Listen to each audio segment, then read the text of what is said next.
Those objects which can be designed and which, based on the development of the hardware, they are really, you can feel and you can touch from the perspective of the end user, were implemented, as I repeated, from Kazakhstan to Western Europe. And this virtual reality is something that is reducing the cost, for instance, for training mechanics. We do not have now in Europe mechanics. We do not have people which are welding. We are importing now, even in Romania, because of the development, people from Vietnam. And they do not speak a word in English or a word they are speaking Vietnamese, or they are coming from India. It's the same thing. So from this point of view, to insert them in the culture of a company, these virtual courses are like gold. I mean, you do not have any other way to show them. And some of the companies, and I'm mentioning only one, which is preparing big units for the cement factories. I mean, they employ 320 Vietnamese welding workers. It was a hassle, but based on these courses, they were able to train them, and they were able also to work and to integrate into the society. Part of the courses, which are in the platform, it's used to integrate and educate the people from other culture to mix and understand the culture of the country which received them and try to implement that. Also, the expertise of the Civeco was in the designing tools for educating the people from the custom. Since we have only one Europe, and the borders for us as people, they disappear, but for merchandising, for products and for different goods, that still exist, and it's not easy. I mean, the recognition of the utility of this kind of products comes from Pierre Moscovici, very well-known commissioner from the EU. So, being a lot of programs, I would not want to keep the attention, because as I mentioned before, the application of such product, it's huge. I mean, in any domain, you can use it and you can put it together. The technology is covering two major activity: the possibility to upload, download, to put multimedia inside, outside, the security, and the security, I'm talking also about high security. My company now, because I have to speak about that, it's issuing certificates. We have, since 2016, new rules in Europe regarding the data protection. And some people, they are treating this issue very seriously, so you do not need to sign papers with address, names, and so on and so forth. And also for the education area, you should have a complete set of procedure to protect the data. So what is public, and the layers of security should be developed in a very strict manner.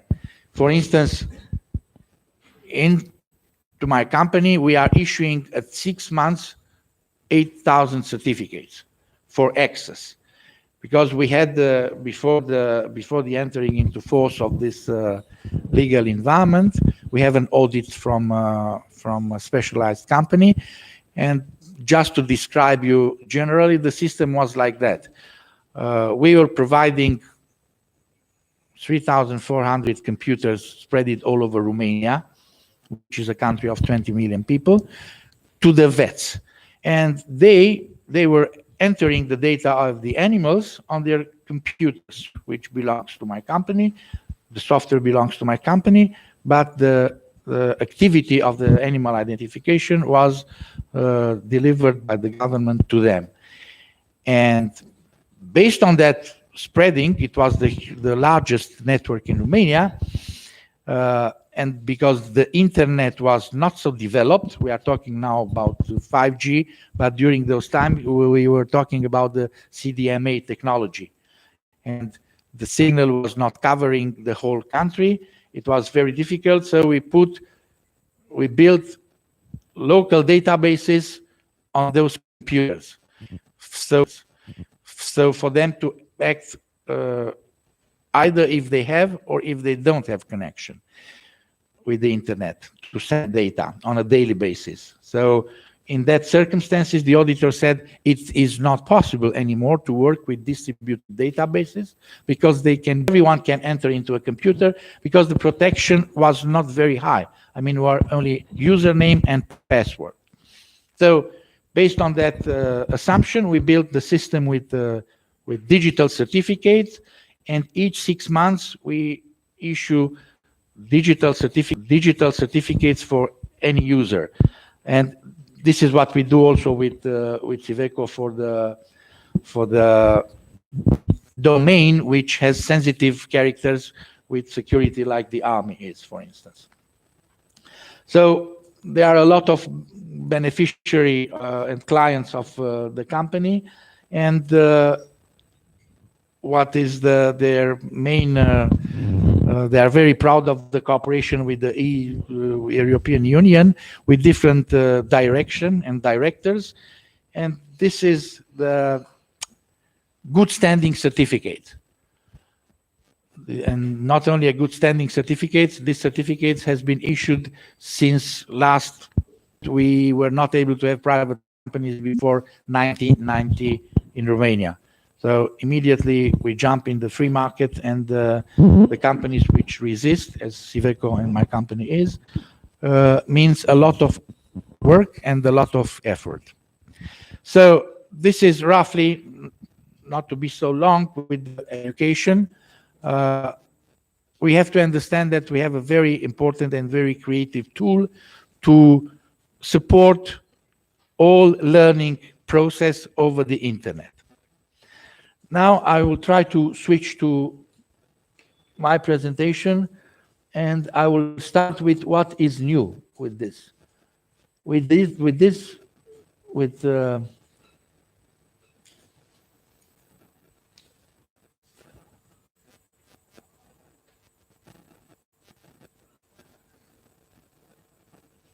started this operation 2.5 years ago with Walter to go in Africa and to support them, to support their growth.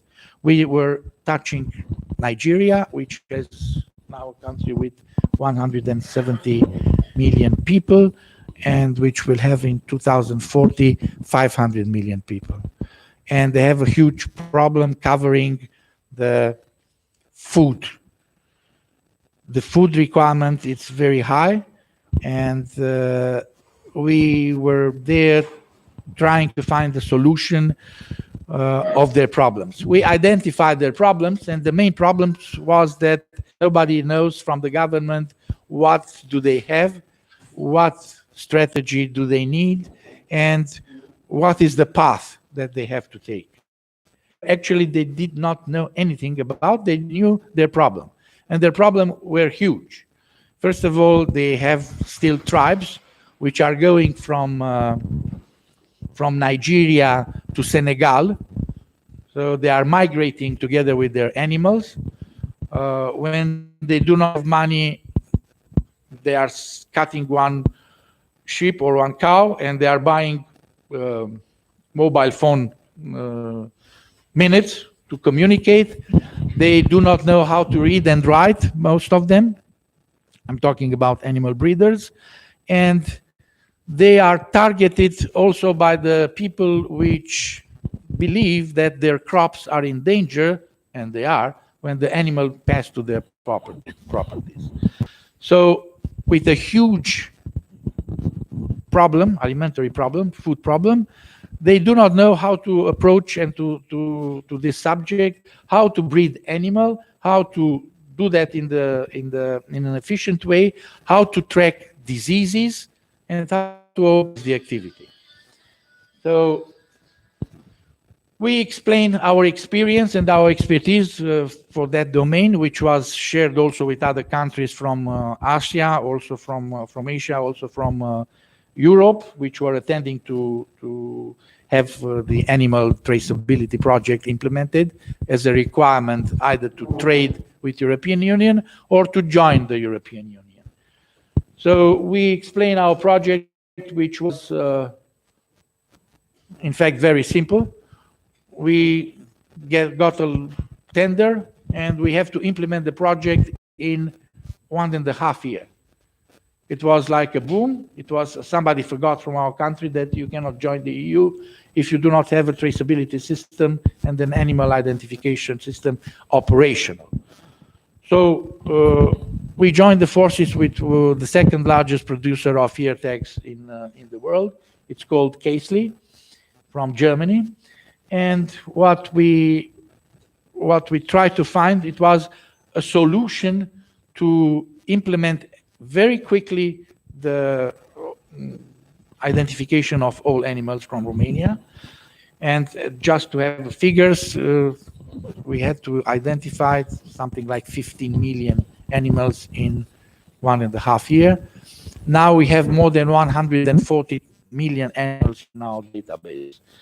So we were fighting against the bureaucracy. You saw here we have to prepare files with all the, but when I'm saying files, we have to put, because we do not have even on the maps.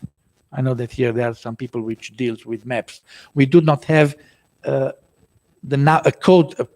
postal code, Postleitzahl, like it's in Austria, for each locality, because we have to give them, as I mentioned before, all the means of identification, which means ear tags. We have to give them computers, phones, a telephone to be connected in the internet. So actually at this moment in the world, we are the only company which do this full package of services. So from A to Z, animal identification, the company or the entity which employs us, the government, should just pay us. And we are talking about very few money. I was working with Walter because he developed, maybe he will share with you, this metrics of splitting the cost per hectare. I was doing the same for the animals. So it was difficult, it was very interesting, challenging, but we did it. So at 1st of January 2007, after the peer review mission from the EU, our country was in the possession of a very nice and modern system of animal identification. Because the whole services was outsourced to us, we maintained the equipment, central servers, communication, which was on our cost. So full package of services till 2014. And then we are now dealing directly with the veterinarians, which are practically applying and putting the ear tags to the animals, and then sending the data. In Africa, this is just a brief description of the project in Romania. We found that almost it's impossible to do such things. Why? Because the bureaucracy, the government is not able to do that. And since then, we were focusing and we were preoccupied fully to find solutions for farmers. As Walter is saying, the farmer is the main target of our activity, and we have to do things as simple as possible, because the farmer is not a bureaucrat. A farmer is somebody which is working 20 hours per day in his farm, and he doesn't want to become a bureaucrat. He doesn't want to have forms. He doesn't want to do all the reports that they have to do that. Myself, I'm a farmer. Just I have some pigs, I have some sheep, I have some birds, some rabbits, and I'm working with AMA and also with Statistic of Austria. And I repeat, my background, I'm economist, I know forms, I create and invent forms, but the imagination of a bureaucrat forms, I create and invent forms, but the imagination of a bureaucrat, it's amazing. They create so many forms that it's like when you put crosswords. You do not know how to fill them. So the reason why I insist on this aspect is that we're trying to create an environment, despite of the technical environment, that we put the technology in front and behind. So in front, that's the people to do things as simple as possible, and behind a lot of technology. So I don't want to show you how a form of animal identification is in Europe. It doesn't matter the country, but look what we create for Nigeria. We create something for people which even do not know to write or read. But what we found, and we were very impressed about that, all those people which are members of a tribe in Africa, they know how to deal with the phone. Amazingly, they have phones. They have phones, and based on if they have a phone, they are linked with us. So we create a system that it's even this one, it's improved right now, because what we make a learning machine which can, if you put the finger here, you do not need to cross or to make a sign, and you make the photo, the phone is programmed of getting funds from the EU with a new project. You can identify animal as you have programs for face recognition, even better. So the technology is there, and we can track their movement very easy, tracking the movement of the alpha, male or female. The progress in this area are so fast that even our version, we are now at version number 5, and we hope that we will be implemented in one of the African country. We will make the connection between our forms, holding, land registry, and the supply of the ear tag, you see, in such a way that the whole chain, it's done literally from the factory. So from the factory, we know how to personalize the ear tag based on the land registry with the holding code, putting that flag on the map, and then tracking the animal until the slaughterhouse.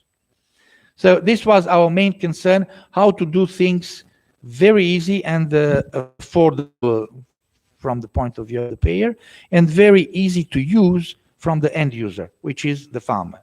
So I can show you on my phone, I have the application, and I can track movements. So actually events from the animal life, like birth, movements, slaughterhouse, of a paper form.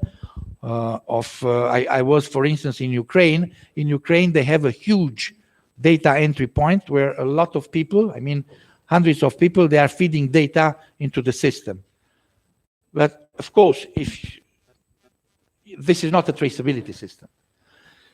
So I hope I make my point very clear that we are going to mobile more and more, and to satellites, and to different devices which will cover the area of traceability. And then we have from our partner an excellent tool which has been not only approved but used by millions of people in the European Union. And if you have any questions, I will be delighted to answer. If not, thank you very much. And thank you again, Walter, for invitation. And I hope we will go together to Nigeria. Thank you.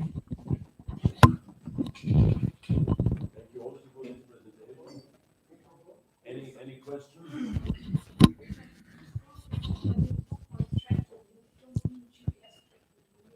Also GPS tracking. The GPS tracking is used, and it's expensive, but can be done for the alpha men in one herd, because it's useless to put such a huge amount of money. And actually, like an example, the people in Nigeria, they are going from east, 10,000 animals, because they are not only, it's not one breeder. They are like a community of people which are going from east to west, going for grass. This is what they are going, and selling their products. So this is the reason why they were asking. I didn't mention here because it's not nice, but one of the major problem was also the theft. They were attacked by either by the people which have crops, or by terrorists, because the terrorists also, they are human beings. They have to eat. And what is better for a terrorist than a cattle made well done? So they were very curious, how can we solve this problem? Another issue, but I did not want to insist, is that at the identification, we can take samples, tissue samples, and analyze them and put them into a huge database, which will help, one, the breeder to select the animals which are not exposed to different diseases, and second, we can help them to identify animals which were stolen, because they cannot say that it's not stolen, because we have the animal into our database, the genetic. So it's a mixture of all the modern technologies which are involved here.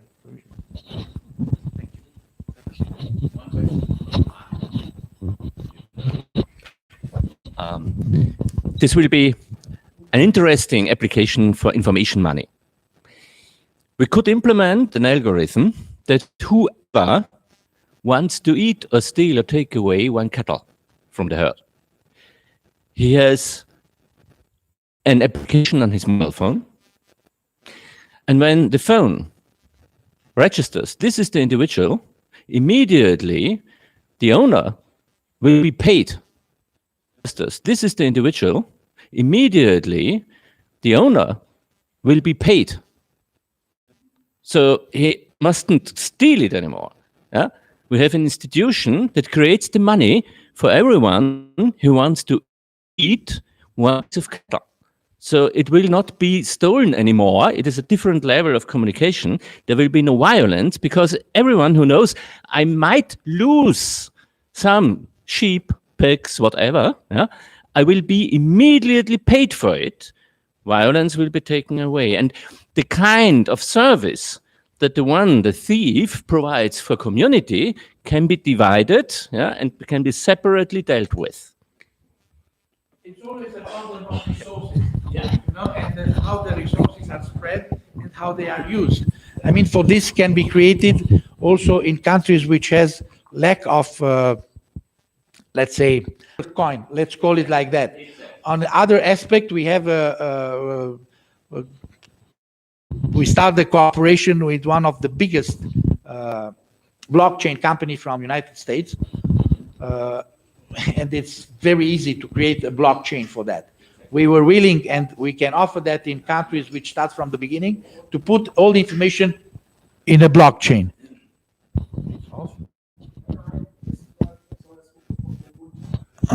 Okay, so for this, it's really important to combine all these things, because the technology, as always, Walter is saying, is here, is available.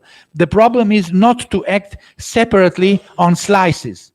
We have to combine them, put them together, and packaging them. Packaging them, it's something that we know how to do it, because we do not invent the wheel. The wheel has been invented thousands of years ago. So let's take it, put it into a vehicle which will smoothly be pushed on a little bit, step by step. So I completely agree with you that this model can be developed. And actually, as I understood, this is one of the reasons of this meeting. So also in this part, we have excellent cooperation with this company from the United States, which, I repeat, in the blockchain, you can put whatever you want to be safe, that is for safekeeping somewhere. So any other question? Please.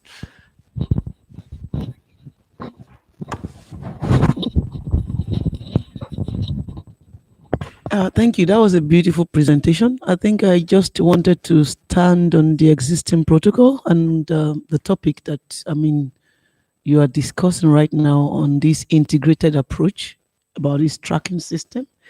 You mentioned a bit about the nomad, those people that bring in their cattle, and we all know we had issue in Nigeria with the herdsmen. Even if you want to help the people, even if you have the whole money in the world, I mean, what has been to Nigeria severally on, few stuff that we're about to do. So my question, or what I wanted to say, this is very beautiful in tracking the animals, but I think it will go a bit further. I like what he is talking about, paying for the animal, like having a wholesome approach, when it comes to using digitalization or a tool like this, not only to track the animal, insurance for the farmer. I mean, integrate most of the services. That would be lovely, because that's another problem that we have in Africa or Nigeria.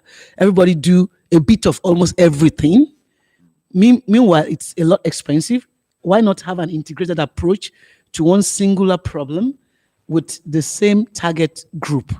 Because right now, like you're saying, it's not only before they will come from the north to the south, but now it's at every nooks and corner of the country. There is chaos everywhere. So if we can track the animal, which mostly is the bone of contention, it's also, I would like to say, let's go a bit further into this technology to deal with the farmer, their insurance, when it comes in terms of payment, when it comes in terms of insurance, and also all the stakeholders. When you go into the villages, there are different level of, agriculture and farming. Some people who owns the land is not being used. The part that has been used, there's no remittance. So let's have a whole. Some people could take this up bilaterally, maybe after today. But I was just like, it's a good one. My question from your slide, I saw capacity building. I saw a lot of, some of the software that you, have worked on, which I see, I don't know what you presented to them in Nigeria, but I think that could be incorporated into what you just presented now, because this to me looks like just tracking the animals, but it's an example. I mean, if we want to make it a reality, it should be something much more than that. It will be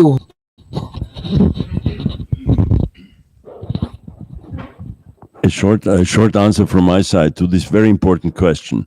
And they don't integrate. Key question. We have to integrate things. That we have one big backend at the end and a lot of different ends. They access to the same data, sometimes protected, sometimes not protected. That's the key question. Thank you.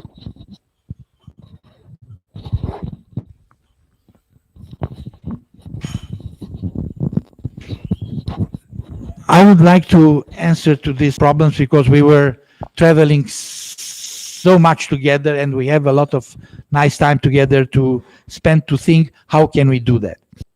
Secondly, are the web services. And the third one, because I didn't mention from the beginning, is the mobile. The mobile is with you.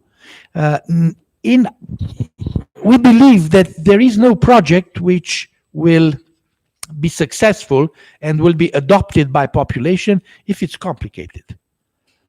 The source of data are now in Africa, for instance, are very expensive because despite the fact that we found excellent educated people. No, I reformulate. Unbelievable,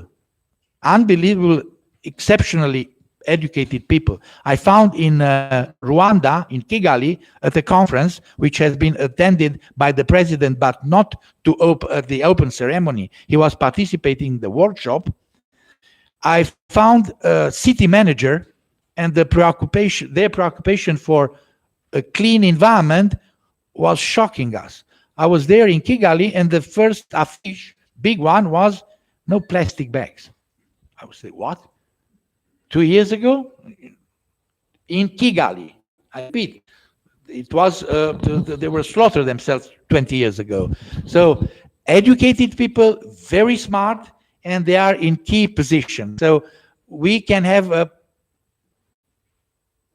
partner in dialogue with them for sure. And this, I repeat, there can the it's a ground like in Africa. If you put the right seed, all these things will come together. It's the same in Asia. I mean, we can do a lot of things there because the translation of technology and the availability of technology using open source technology, for instance, is immediate. You do not need to work with Oracle. You do not need to. I mean, even them, they are taking products on the market in this way and not to sell it. So, from my perspective, to put those things together, it's just a common effort. And the reason why I really appreciate his effort is that this is what he's trying to do. I mean, he was telling me, let's make a census. The cost of a census in Africa cannot be affordable for any government. In America, it's almost 100 euro per family. You cannot do that. We were trying to find cheap solution available to use the local force of their public servants and also different young people which can work and which actually they are sitting on the street because it's unemployment. So instead of sitting near the street, they can work very easily in a governmental project. We were proposing them, for instance, the inventory of the holdings. It's a huge project, but you are right. Nobody knows exactly what do they have in their country. Any government should have their 15 or 20 registers from population to land and to different water supplies. They do not know anything about the pipes or about the roads. But it's not difficult to put that together because, I repeat, not the technology is the problem right now. In the past it was, now it was not. So thank you very much for your question because it was really, it's I think for the 10th time when we discussed that even in Kano. We were in Kano together with 2 cars. We went on the cars on the road. I will never ever go on that highway again. More question?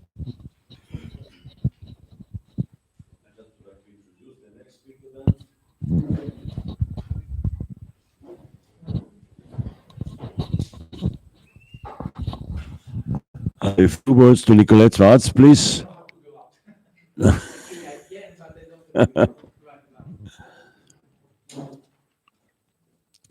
I'm thankful that she was coming here for a presentation. She is a legal person working very much with agrochemical industries, knows very much on both sides, the positive and the negative elements, I think. And then we have to say, what is the future on the legal side that's upcoming? Please. Thank you very much.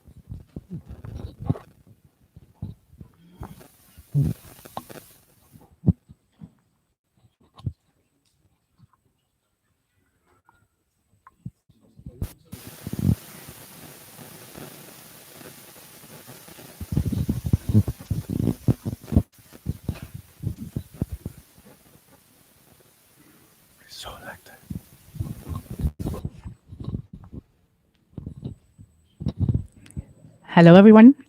Thanks for inviting me, Walter. I'm very glad I could come. I even brought my son with me to this beautiful village to have a sort of sightseeing. It's in need of legal protection. More than ever, we need a holistic system. We had this industrial revolution followed by a digital revolution. And it has inflicted a lot of damages on our planet.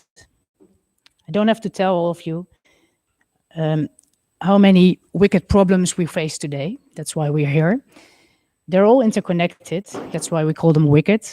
It's deforestation, food insecurity, water scarcity, soil degradation, climate change, climate refugees. Well, I can go on like this forever, but I want you to be happy, so I won't. And you all know already. There is ample legal framework to do something about these wicked problems, because as you know, technology always goes very much faster than making rules and regulations. The regulators have to understand the technology before they even can make some regulations or even laws. This means that you have to be creative. There are some earth advocates, a lot. I only took a few examples, who try to do something about this. They all do it from different legal angles. You can see on the pictures, the one on the left below, it's Urgenda, which is a grassroots organization, together with lawyer Roger Cox. They successfully went to the Dutch government, to the Dutch court, and successfully held the Dutch government accountable to adhere to international arrangements from the Paris Climate Treaty. They won in 2015, so that's really new. Then we have Polly Higgins, who unfortunately died recently, but up until her death, he did very important work. She tried to criminalize ecocide, so she tried to criminalize acts against the planet. Then we have, of course, you don't need any introduction, Greta Thunberg, and Jane Goodall. Maybe not everyone knows Jane Goodall, but she has been doing very important work for a long time already. And both they are advocating with the United Nations bodies for adhering to international arrangements, but also trying to get more awareness with the public.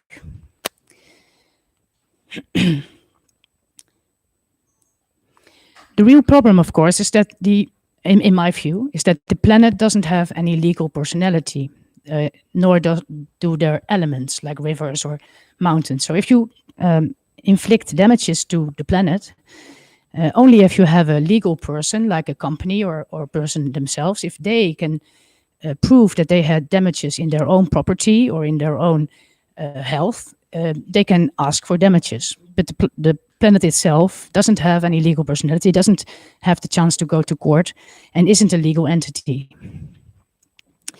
This is changing in its infancy phase, but there are a lot of cases, or jurisprudence, we call it, in which it is all described in a report Harmony with Nature, made by the Secretary General of the United Nations. And it started with a motion from a very small village in the Netherlands, Dongeradeel. I don't even know where it is, even though I live in the Netherlands. But they put on a motion to get rights for the Waddenzee, which is a very important sea with the Netherlands. And the Secretary General called it a very important first step in Earth jurisprudence, and also made an overview of jurisprudence which is already here worldwide. Like, for instance, Colombia, who got rights for the Amazon. Like Indian judges who made animals legal entities. Like New Zealand, who gave rivers legal rights. And finally, Bolivia, who even adopted the first law, in which they say that Mother Nature itself has rights, and a legal entity can go to court to have damages from, for instance, a company on behalf of Mother Earth, which is really new.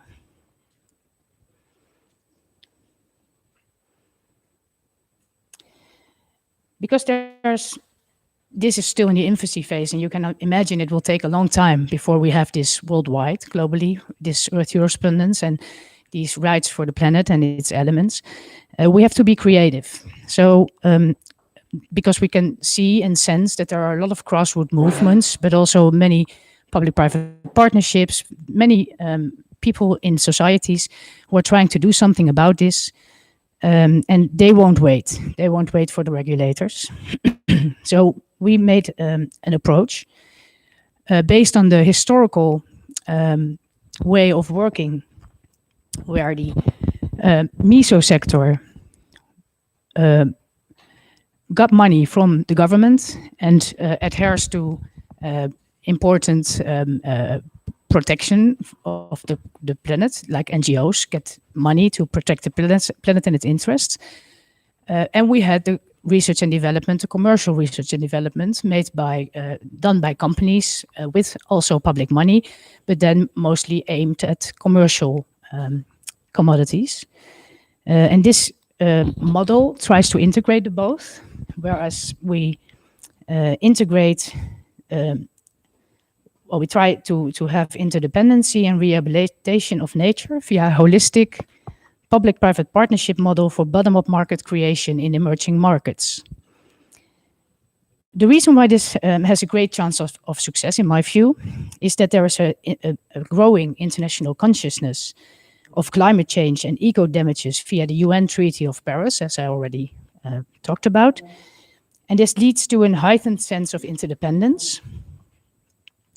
There are new possibilities, as I discussed with Walter a long time, to prove and calculate damages via satellites and biotechnology.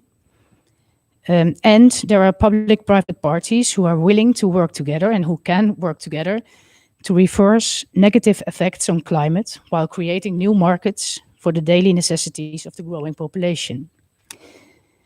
In this model, as you can see, the focus is on the meso sector, SMEs and NGOs, educational institutes, who are creating the technical tools or digitizing the input supply for the micro sector, the farmers, which is, I call it the bottom of the pyramid here, but it can also be farmers, of course, in developed countries. The macro sector, which is government and industry, is involved for know-how and for funds, whereas the private sector is actually creating the new market and is creating, together with the meso sector, the tools that can be used for the micro sector. And the government is trying to regulate, protect, and where necessary, repairs damages to the planet or to society, which is, of course, the social contract that the governments have anyhow, but not always adhere to. I'm sorry, I had all these sheets in the train yesterday because I had all these extra things I wanted to tell. I got this extra time, so. There are a lot of new technologies that enhance multi-stakeholder cooperations, like blockchain is a very important one. I heard already some people talk about this. Artificial intelligence and, of course, other distributed ledger technologies. I think that this has the potential to reconnect people, profit, and planet in a completely new manner. To make sure that we are all at the same page, I already heard some people talk about blockchain, but not everyone, as I know, is very familiar with it. So I looked up a short introduction movie from an independent institute. I don't even know this organization, but it is very famous. And it describes blockchain very well in 2 minutes. So if you already know everything about it, then just close your eyes or do something else. But for people who don't know anything about it, it's maybe illustrative for the other things I'm going to tell you. When you vote, have you ever wondered whether your ballot is actually counted? If you meet someone online, how do you know who they say they are? When you buy coffee that's labeled fair trade, what makes you so certain of its origin? To be sure, really sure, about any of those questions, you need a system where records can be stored, facts can be verified by anyone, and security is guaranteed. That way, no one can cheat the system by editing records, because everyone using the system would be watching. Systems like this are on the horizon, and the software that powers them is called the blockchain. Blockchains store information across a network of personal computers, making them not just decentralized, but distributed. This means no central company or person owns the system, but everyone can use it and help run it. This is important because it means it's difficult for any one person to take down the network or corrupt it. The people who run the system use their computers to put bundles of records submitted by others, known as blocks, in a chronological chain. The blockchain uses a form of math called cryptography to ensure that records can't be counterfeited or changed by anyone else.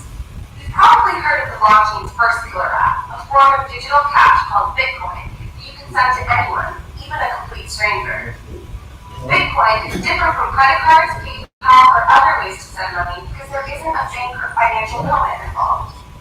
Instead, people from all over the world help move the digital money by validating others' Bitcoin transactions with their personal computers, earning a small fee in the process. Bitcoin uses the blockchain by tracking records of ownership over this digital cash, so only one person can be the owner at a time, and the cash can't be spent twice, like counterfeit money in the physical world can. But Bitcoin is just the beginning for blockchains. In the future, blockchains that manage and verify online data could enable us to launch companies that are entirely run by algorithms, making self-driving cars safer, help us protect our online identities, and even track the billions of devices on the Internet of Things. These innovations will change our lives forever, and it's all just beginning. To learn more about the urgent future of the blockchain, please visit iftf.org/blockchainfutureslab.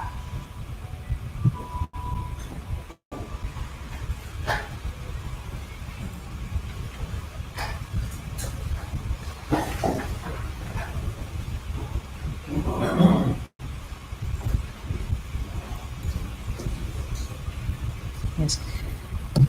As we speak, there's no binding legal framework for blockchain either. So all governments are expected to make their own rules and regulations. Some of them are very far already, but most of them are actually still figuring out what it is and what it can do. Even the European Union says, well, we first have to grasp it before we can actually do something in regulatory sense. But governments worldwide are practicing with it in numerous projects because they see how important it can be. It has the potential to enhance regulatory compliance. It can enhance contract management, identity management, and citizen services. And the source of sharing data between many different stakeholders reduces bureaucracy, which is already said here a lot. And it creates a significant economic value. But on the other hand, with all these chances, there's also big risks, of course, because all these new data will be generated. And these data are, of course, very sensitive. Data governance seeds on credit, which have proven to have 5 times more yield than local seeds. And I'm not talking about GMO seeds for the people who are wondering. And when the farmers are selling the seeds, they can pay back the credit giver from the additional proceeds and buy improved seeds again the next year. And thus gradually expand their business. The seed sector is comprised of only a few companies, together account for 85% of the global seed supply. And on average, 3% of the seeds in the whole continent of Africa are bought from these commercial companies.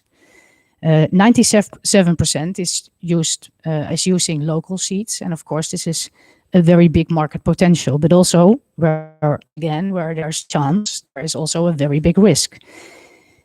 In order to enhance inclusion, we have looked at this risk, and in order to enhance inclusion and the level playing field, we made in this the aggregator the key actor, because the aggregator, and you should think of, for instance, a seed supplier at this time, the local seed supplier in the country, has a trusted relationship with the farmers' community. The aggregators, like we had in the north for a long time with medicines, for instance, the aggregator gets the chance to sell new and improved seeds beside the seeds they're already selling, and thus also gradually expanding their business. In this model, the farmer goes to the aggregator and simply pushes buttons on an iPad or a smartphone, and thereby creating smart contracts on a blockchain. So first it pushes and he gets a blockchain identity. Then he pushes again on another button, which of course is a distributed app, which is connected to all these multinational seed companies, banks, insurance companies, and all other macro sector which can be involved. And of course, governments who are doing the seed registration. So with one push on the button, blockchain identity, then improved seeds. For this improved seeds, with another push on the button, they can get credit. And finally, they can get entrepreneurial training delivered by research institutes who are into this model as the meso sector. The win for the multinationals, of course, is very easy to see. It creates a bottom-up market for the private sector, whereas these are very hard to enter markets. And the public money will be used to create the infrastructure, where it normally would take them 5 years to get in.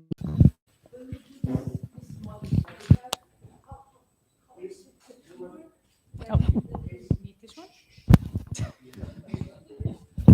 Please. How do you secure with this model that not the big multinational Came up that gives us new ideas to discuss to each other. Thank you very much. In 1 hour, I will try again, and then we meet further. Thank you.